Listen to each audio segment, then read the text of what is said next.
My grandfather was a rabbi. He became the senior rabbi of a congregation in Cleveland, of Cleveland Jewish Center. And then 1934, he decided, that's it, we're going to Eretz Yisrael. Well, you couldn't be a conservative rabbi in Eretz Yisrael in those days. There was no such thing. When my grandfather came to Eretz Yisrael, took the kippah off his head, I said, I'm home. I once said to him, Saba, you always say that you're a chassid, but you don't look like a chassid. And he said to me, Tatale, being a chassid is a condition of your soul, not a condition of your wardrobe. So he started translating Shakespeare. He was the first person to translate all of Shakespeare into Hebrew, all the plays and the sonnets, and then he translated Chaucer, and then translated Beowulf. Loved the Hebrew language. When you think about it, I never knew anything impressive about my grandfather from my grandfather. Never. He told me stories about his childhood and about starving, and mostly Hasidic stories, and mostly we talked Torah. He was teaching me Bible.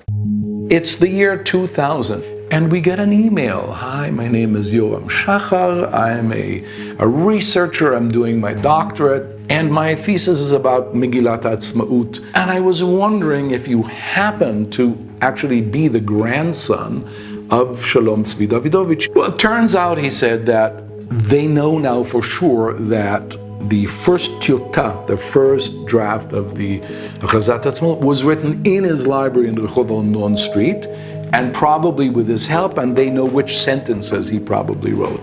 Tzur Yisrael, that line started with my grandfather. It was afterwards attributed to Ben Gurion, which was incorrect, actually.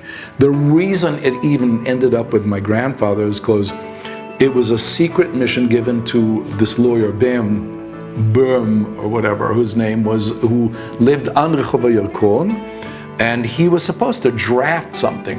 Look at whatever, look at the American Declaration of Independence, look at something and come up with a draft for us.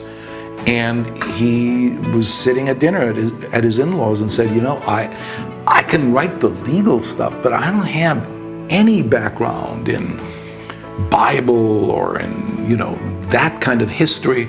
And they said, well, you know, Dr. Dawidowitz lives right here on the Rehov Non 11, go to him. That's how that happened. And he said, does it surprise you that your grandfather would never have talked about it?